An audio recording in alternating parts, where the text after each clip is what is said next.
नमस्कार दोस्तों, आप सभी लोगों का स्वागत है हमारे YouTube चैनल स्काइडियन विद सुनील में।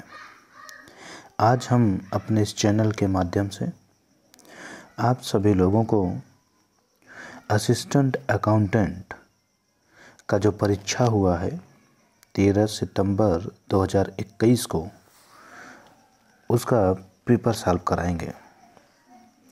ये असिस्टेंट अकाउंटेंट का एग्ज़ाम हुआ था, 13 सितंबर को हुआ था, उसका पेपर सॉल्व कराया जाएगा।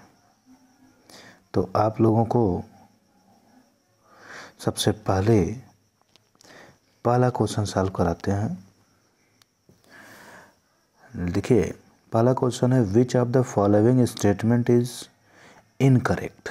इसका मतलब है कि नीचे चार विकल्प दिए गए हैं, उसमें से ऐसा कौन सा विकल्प है जो गलत है।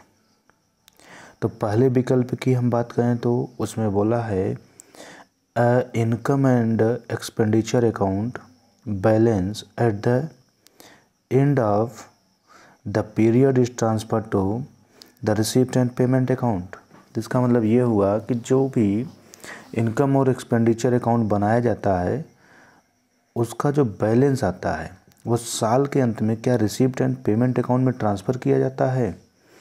तो दोस्तों, आप लोगों को बता दें कि इनकम और एक्सपेंडिचर अकाउंट जो बनाया जाता है, उसका बैलेंस कभी भी रिसीप्ट एंड पेमेंट अकाउंट में ट्रांसफ़र नहीं होता है, क्योंकि इनकम और एक्सपेंडिचर अकाउंट जो हमारा बनता है नॉन प्रॉफिट ऑर्गेनाइजेशन के केस में, वो प्रॉफिट ऑर्गेनाइजेशन केस में जैसे प्रॉफिट एंड लॉस अकाउंट बनता है, वैसे ही नॉन प्रॉफिट ऑर्गेनाइजेशन में इनकम और एक्सपेंडिचर अकाउंट बनता है। तो नॉन प्रॉफिट ऑर्गेनाइजेशन में इनकम एक्सपेंडिचर अकाउंट जब हम बनाते हैं तो इनकम ज़्यादा होने पर, एक्सपेंस कम होने पर सरप्लस आता है, जो कि बैलेंस शीट में ट्रांसफ़र होता है और वो कैपिटल फंड में जाके जोड़ दिया जाता है। अगर एक्सपेंडिचर ज़्यादा होता है और इनकम कम होता है तो डिफिसिट आता है, वो भी बैलेंस शीट में ही जाकर के कैपिटल फंड से माइनस होता है। तो इस तरीके से हमारा पहला स्टेटमेंट जो है वही गलत हो गया। बाकी 3 स्टेटमेंट और आपके दिए हुए हैं, वो तीनों सही हैं, क्योंकि अगर 4 विकल्प में से एक विकल्प हमें मिल गया कि यही विकल्प गलत है, तो बाकी 3 के बारे में आपको सोचने की आवश्यकता नहीं है। फिर भी अगर किसी भी स्टूडेंट को इन तीनों विकल्प के भी बारे में जानना है कि ये कहाँ दिखाया जाएगा, उन्हें कोई डाउट हो रहा है तो कमेंट में ज़रूर करेंगे, और डिस्क्रिप्शन बॉक्स में मेरा नंबर भी दिया हुआ है, उस पर कॉल भी करके आप पूछ सकते हैं, आपका डाउट क्लियर करा दिया जाएगा। ठीक है दोस्तों, तो इस तरह से हमारा आता है दूसरा क्वेश्चन। दूसरे क्वेश्चन पूछ रहा है विच of the following statement is correct. हमें यहाँ पर बताना है कि कौन सा स्टेटमेंट हमारा करेक्ट है। तो 4 स्टेटमेंट जो दिए हैं उसमें से 3 स्टेटमेंट गलत होंगे, एक स्टेटमेंट केवल हमारा सही है। तो सबसे पहले स्टेटमेंट की हम बात करते हैं, जो कि ए है। उसमें बोला है if assets of an integral foreign operation is carried at cost and depreciation of tangible fix assets it's translate at closing exchange rate. तो ये मेरा पहला विकल्प है। अब हम अगर आपसे पूछें कि यहाँ पर जो भी हमारा ऑप्शन है वो कौन सा सही होगा, तो इसको करने से पहले आपको एक मैं दिखाता हूँ पिक, उसको देखिएगा। ये है, ये क्वेश्चन हमारा ब्रांच अकाउंट से है, और जब हम ब्रांच अकाउंट पढ़ेंगे तो वहाँ आपको बताया जाएगा कि वो ब्रांचेस जो एक दूसरे के ऊपर डिपेंड होती हैं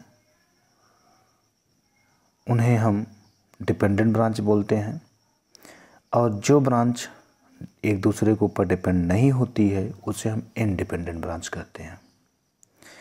तो जो ब्रांच दूसरे के ऊपर डिपेंड होती है, मीन्स हेड ऑफिस के ऊपर डिपेंड होती हैं, वो इंटीग्रल ऑपरेशन के अकॉर्डिंग रिकॉर्ड करते हैं, और जब ब्रांच इंटीग्रल ऑपरेशन के अकॉर्डिंग रिकॉर्ड करती है तो जो भी उसके यहाँ के फिक्स असेट्स होते हैं उनको डेट ऑफ परचेज के अकॉर्डिंग रिकॉर्ड किया जाता है, डेप्रिसिएशन को डेट ऑफ परचेज के अकॉर्डिंग रिकॉर्ड करते हैं, एक्सपेंस और इनकम को एवरेज रेट के अकॉर्डिंग करते हैं, current asset and current liability को क्लोजिंग रेट से करते हैं।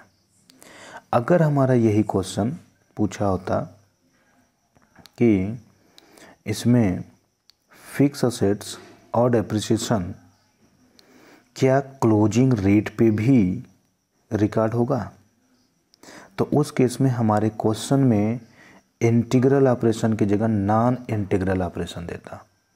कहने का मतलब ये हुआ कि अगर क्वेश्चन में इंटीग्रल ऑपरेशन के केस में पूछ रहा है तो हमारा फिक्स असेट और डेप्रिसिएशन डेट ऑफ परचेज पे रिकॉर्ड होगा।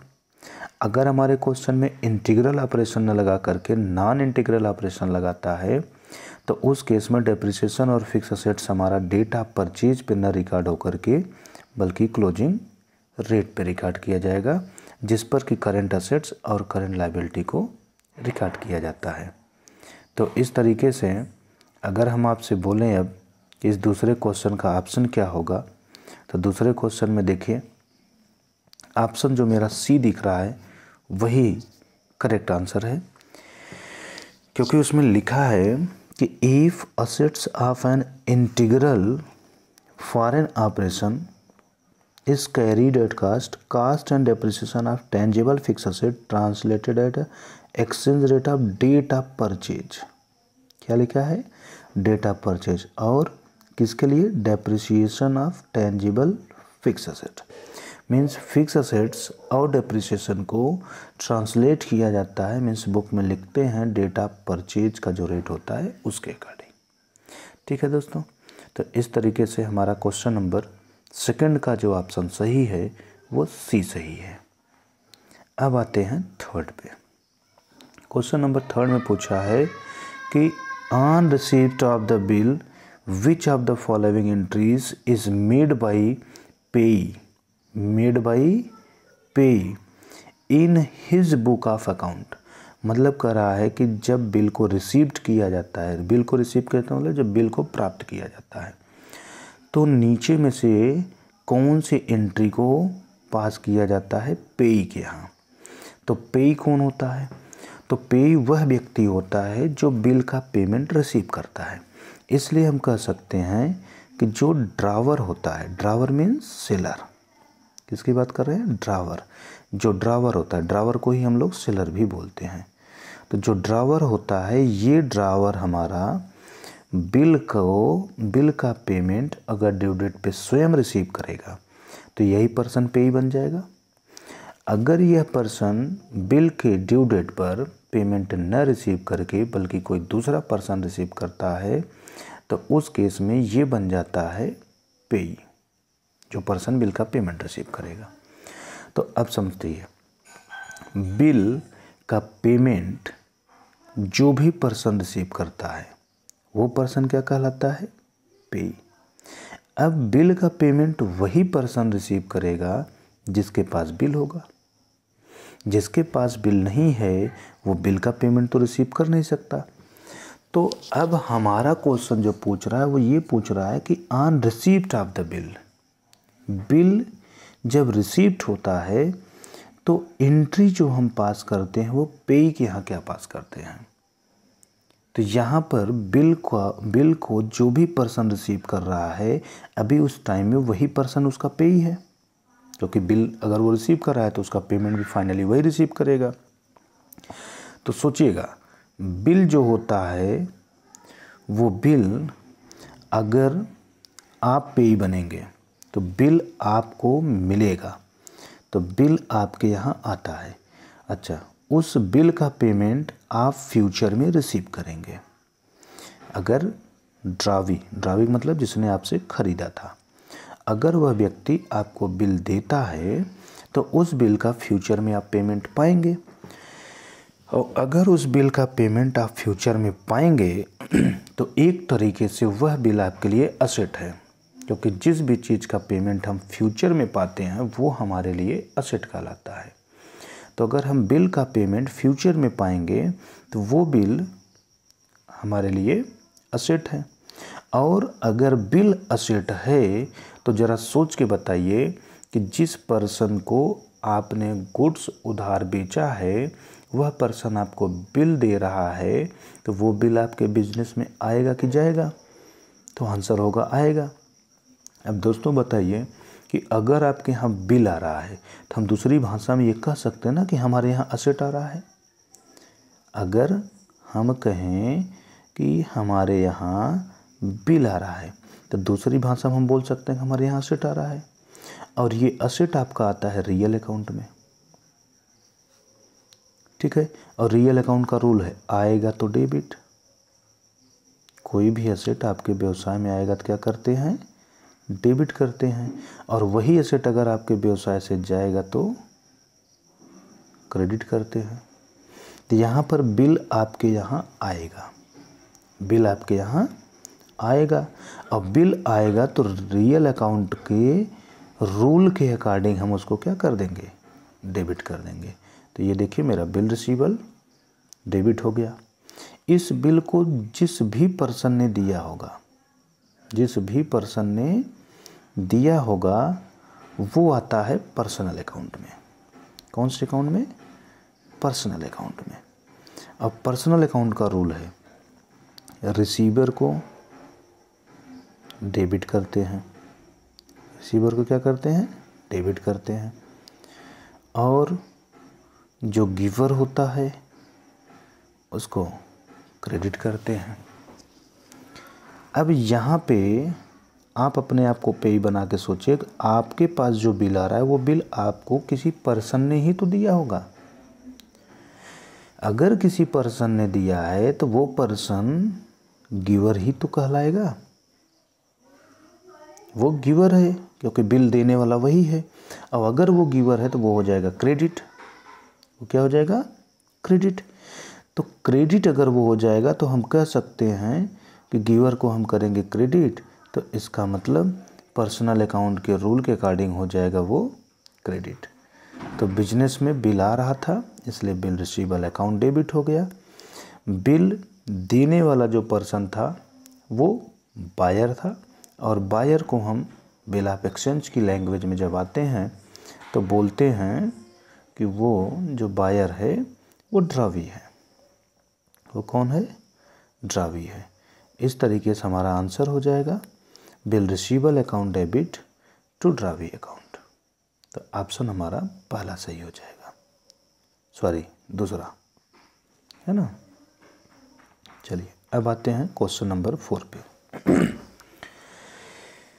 पूछा है for the assessment year 2020 to 21 standard deduction under section 16 class 1A is available from gross salary up to.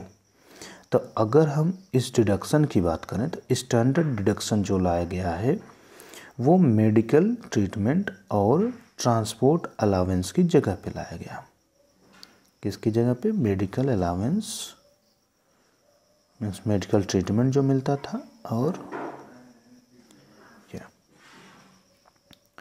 तो स्टैंडर्ड डिडक्शन जो मिलता है वो सिर्फ सैलरी होल्डर को मिलता है। तो in standard deduction is allowed under section 16 first A of income tax act. The standard deduction replace transport allowance of 19,200 and medical reimbursement 15,000। तो हम कह सकते हैं कि स्टैंडर्ड डिडक्शन जो है वो ट्रांसपोर्ट अलाउंस और मेडिकल रिम्बर्समेंट को रिप्लेस कर दिया। In budget 2018 our finance minister Jaitley introduce it. मतलब स्टैंडर्ड डिडक्शन जो है वो 2018 में लाया गया था, 2018 के बजट में लाया गया था, और वो हमारे फिनांस मिनिस्टर अरुण जेटली जी ने लाया था, जिसके माध्यम से ट्रांसपोर्ट अलावेंस और मेडिकल रिम्बर्स को रिप्लेस कर दिया गया और उसकी जगह पर स्टैंडर्ड डिडक्शन मिलने लगा, वो भी किसी सैलरी होल्डर को। ठीक है, फिर आगे कर है the budget 2018 provide for a standard deduction 40,000। ये जब 2018 के बजट में लाया गया, तो उस टाइम 18 में जो स्टैंडर्ड डिडक्शन था वो 40,000 था, लेकिन इस डिडक्शन को 2019 टू 20 में आकर के बदला गया और डिडक्शन को कर दिया गया 50,000 रुपया। तो एक तरीके से हम अब ये कह सकते हैं कि जो स्टैंडर्ड डिडक्शन मिलता है आज की डेट में वो कितना रुपया हो चुका है, 50,000 रुपया। ठीक है, तो कोई भी सैलरी अगर पा रहा है पर्सन, तो उस पर्सन को स्टैंडर्ड डिडक्शन 50,000 रुपये का मिलेगा अंडर सेक्शन 16 का क्लास 1 ए में। ठीक है, इस तरीके से अब आ जाते हैं अपने क्वेश्चन पे और क्वेश्चन सॉल्व करते हैं। क्वेश्चन में देखिए क्या पूछा है, from the assessment year 2020 to 21 standard deduction 16 first A is available from gross salary up to, gross salary से कितना रुपए का स्टैंडर्ड डिडक्शन मिलेगा। तो 40,000 तो पहले था, लेकिन ये सिर्फ 2 साल चला, 18 से 19, 19 से 20। 2 असेसमेंट ईयर के बाद ये बदल करके हमारा फिर बन गया 50,000 रुपया। कहने का मतलब ये है कि पहले ये था 40,000 रुपया, लेकिन उसको रिप्लेस कर दिया गया और रिप्लेस करके कर दिया गया 50,000 रुपया। तो हमारा ऑप्शन जो है वो सी हो जाएगा। ठीक है दोस्तों, तो अब हम क्वेश्चन नंबर 4 के बाद आते हैं क्वेश्चन नंबर 5 पे। क्वेश्चन नंबर 5 में बोल रहा है dash dash is the examination by the auditor of all documentary evidence which are available to support the authenticity of the transaction entered in the client record. मतलब is the examination by auditor of all documentary evidence, जब कोई auditor audit करता है तो evidence के रूप में, वो सपोर्ट के रूप में क्या करता है।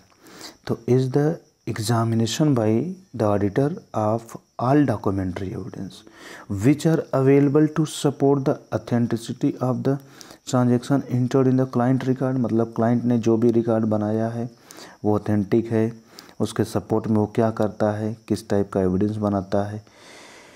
तो जो भी ऑडिटर जाता है ऑडिट करने के लिए, चाहे आप जाएं चाहे कोई और भी जाए, तो जिस भी ऑर्गेनाइजेशन में वो जाता है उस ऑर्गेनाइजेशन की वो वाउचिंग करता है।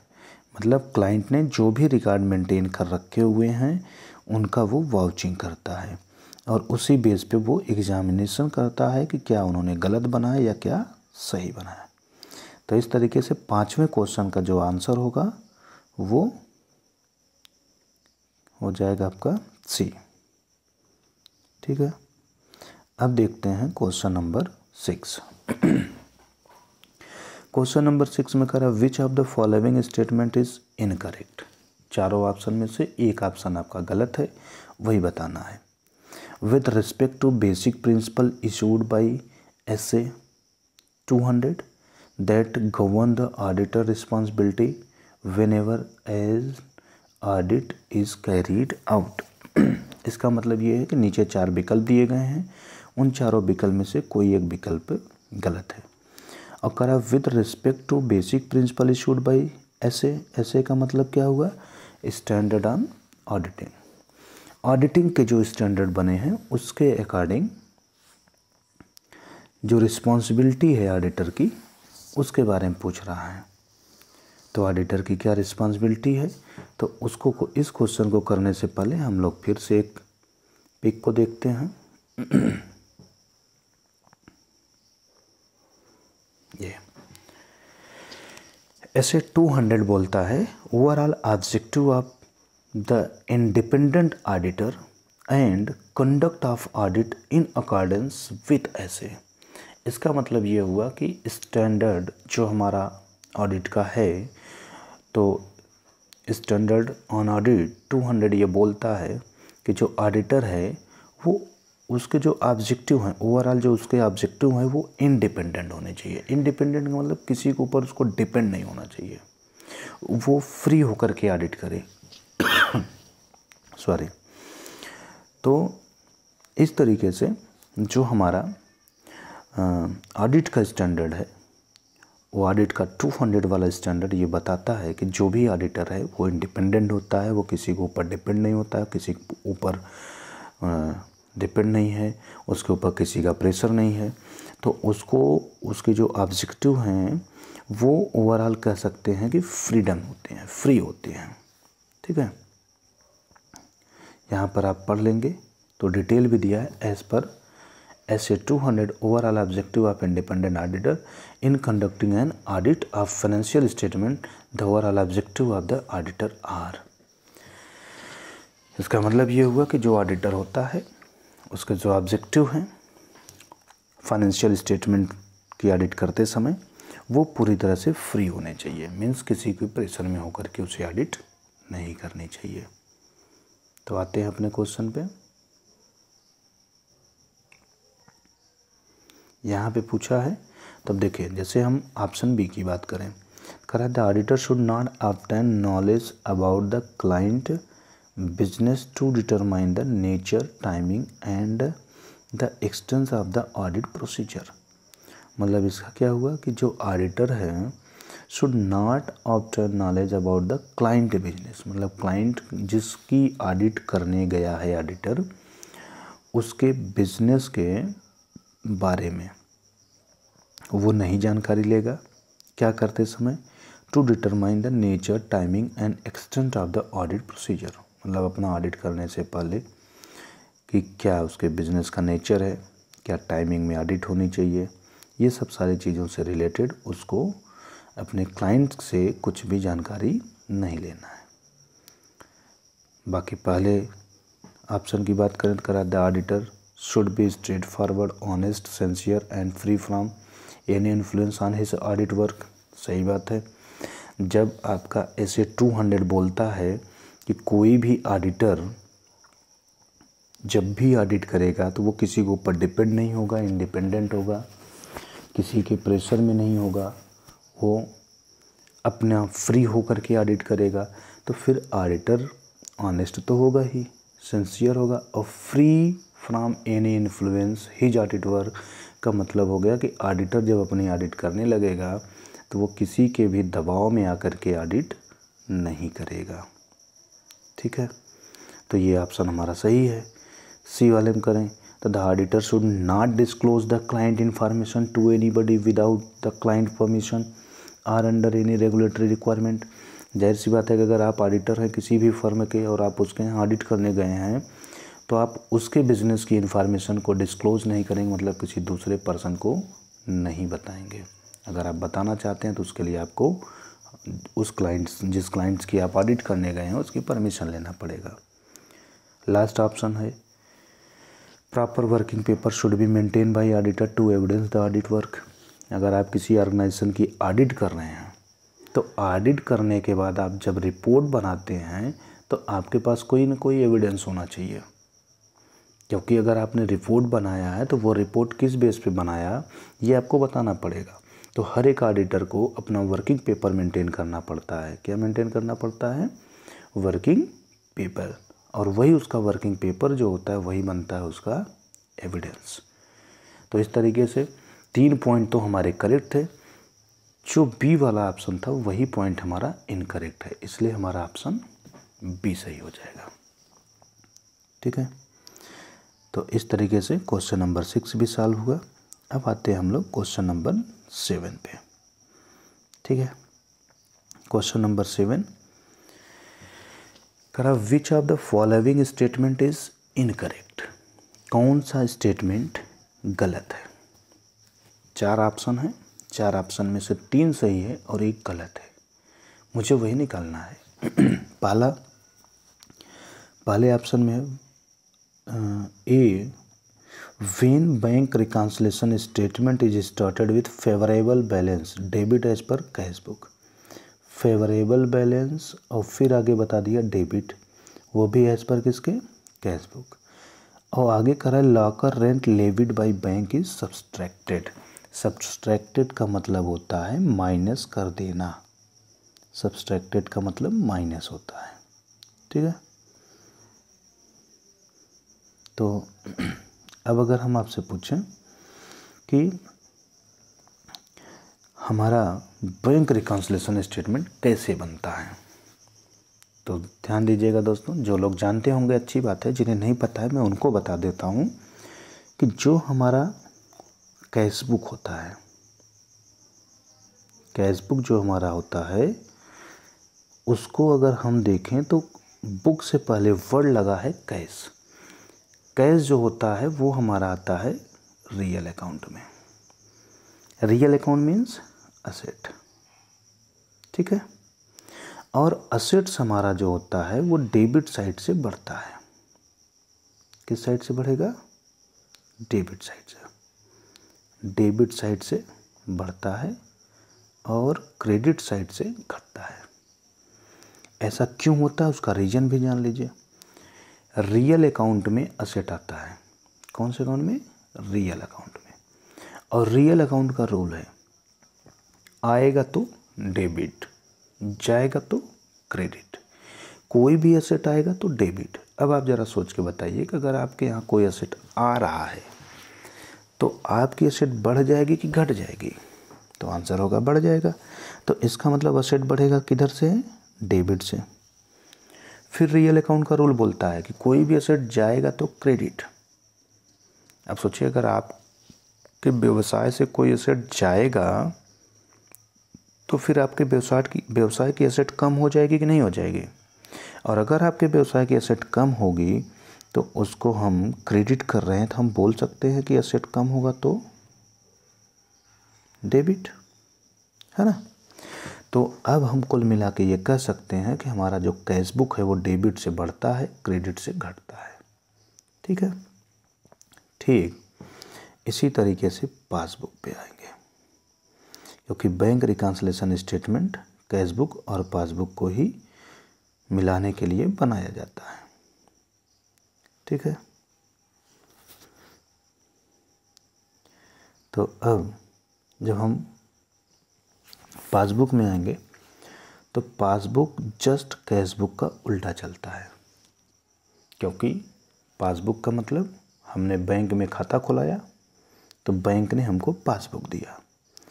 सोचिए, जब आप बैंक में खाता खुलाते हैं तो अपना ही पैसा ले जाके बैंक में जमा करते हैं और उसी चीज़ को बैंक इस पासबुक में लिखती है। तो कहने का मतलब क्या है? हमारे पास जो पैसा था वो पैसा ले जाके हम बैंक में जमा कर दिए, तो मतलब हमारे पास से पैसा हो गया ख़त्म।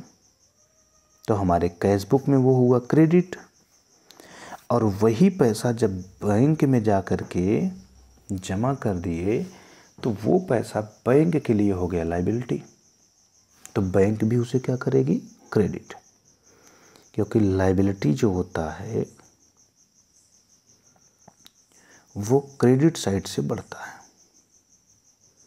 और डेबिट साइड से घटता है। ये असेट का जस्ट उल्टा चलता है।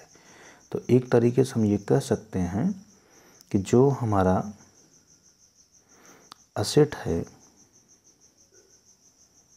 वो लायबिलिटी के अपोजिट चलता है ना। किसके अपोजिट चलता है? लायबिलिटी के। असेट हमारा डेबिट से बढ़ रहा है तो लायबिलिटी डेबिट से घटेगा।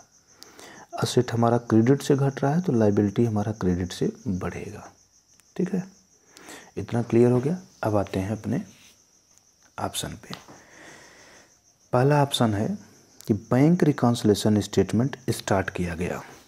मतलब बैंक रिकॉन्सिलिएशन स्टेटमेंट जो हम बना रहे हैं वो फेवरेबल बैलेंस लेके बना रहे हैं, मीन्स डेबिट बैलेंस लेके बना रहे हैं। किसका? कैश बुक का। और लॉकर रेंट जो है वो बैंक के थ्रू सब्सट्रैक्टेड कर दिया गया। सब्ट्रैक्टेड का मतलब होता है माइनस कर देना, ठीक है।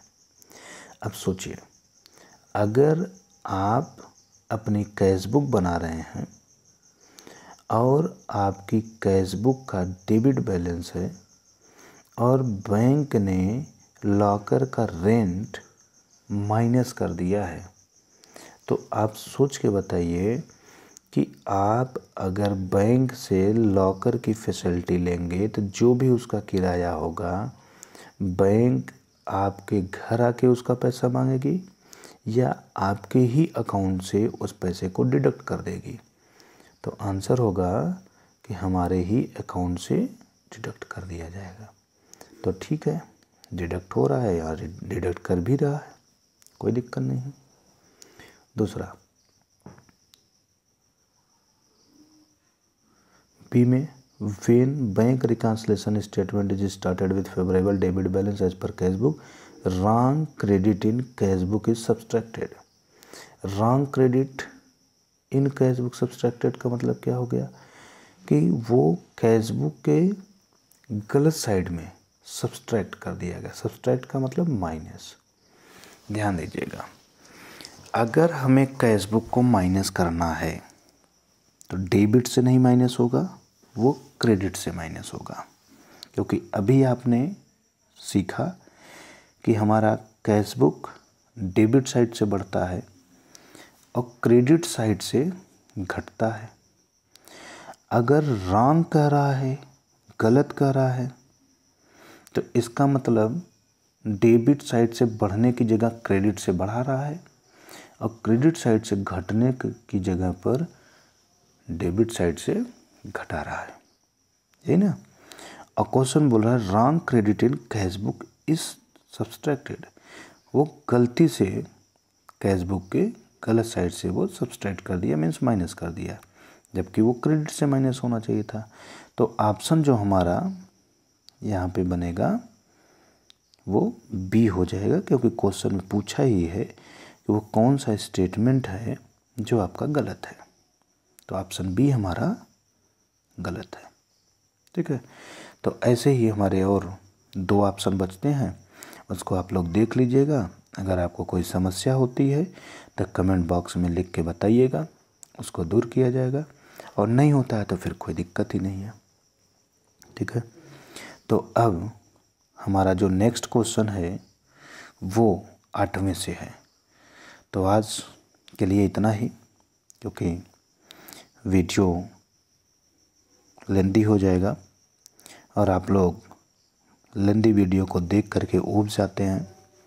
और अगर ऐसा नहीं हो रहा है तो कमेंट में ज़रूर बताइएगा, जिससे हम आपके वीडियो को और भी बड़ा बना सकें। क्योंकि जहाँ तक मुझे लगता है कि वीडियो लेंदी होने पे आप लोग बोर होते हैं, जिसकी वजह से पढ़ाने का कोई मतलब नहीं निकलता है। तो अगर ऐसा नहीं लगता है आप लोगों को, आपको लगता है कि हम बोर नहीं हुए हैं, तो फिर आप लोग कमेंट में ज़रूर बताइए, ताकि हम आगे से वीडियो को और बड़ा बना सकें। तो यहाँ तक आप लोगों ने अच्छे से पढ़ लिया है, इसको नोट कर लीजिएगा। जो भी डाउट होगा डिस्क्रिप्शन बॉक्स में मेरा नंबर भी दिया हुआ है, आप उस पर कॉल भी कर सकते हैं। नेक्स्ट वाले लेक्चर में हम लोग क्वेश्चन नंबर 8 को सॉल्व करेंगे। तो जो स्टूडेंट आज नहीं ज्वाइन कर पाए थे किसी रीजन बस, तो वो लोग चैनल को सब्सक्राइब करके बेल आइकन को प्रेस कर लें, ताकि जैसे ही वीडियो पड़े उसका नोटिफिकेशन उनको तुरंत मिल जाए और उनकी तैयारी हो जाए। आप लोग चैनल पे बने रहिएगा, जितने भी लेटेस्ट से लेटेस्ट आपके क्वेश्चन बनेंगे, सारे क्वेश्चन इस चैनल के माध्यम से कराए जाएंगे। आपकी पूरी अकाउंटेंट की तैयारी, या कह सकते हैं कॉमर्स से रिलेटेड जितनी भी वैकेंसी आती हैं, चाहे वो टीजीटी हो, चाहे पीजीटी हो, चाहे एलटी ग्रेड हो, ठीक है, या फिर कह लीजिए चाहे आपका अकाउंटेंट की वैकेंसी आ रही है, चाहे क्लर्क की आ रही हो, जो भी वैकेंसी है, कुल मिला करके जिन वैकेंसियों में सब्जेक्ट से रिलेटेड आपका क्वेश्चन पूछेगा, वो सब्जेक्ट चाहे अकाउंट हो, चाहे ऑडिट हो, चाहे बिजनेस स्टडी हो, चाहे इकोनॉमिक्स हो, उन सारे के सारे सब्जेक्ट की क्लास आपको हमारे चैनल के माध्यम से मिल जाएगा। तो आप लोग चैनल को सब्सक्राइब ज़रूर करिएगा और बेल आइकन को प्रेस कर लीजिएगा। ठीक है दोस्तों, चलिए, आप लोगों ने हमारे चैनल पे बहुत समय दिया, इसके लिए आप सभी लोगों को बहुत बहुत धन्यवाद। मिलेंगे नेक्स्ट वीडियो में, क्वेश्चन नंबर 8 को आगे कंटिन्यू करेंगे। ठीक है, बाय बाय।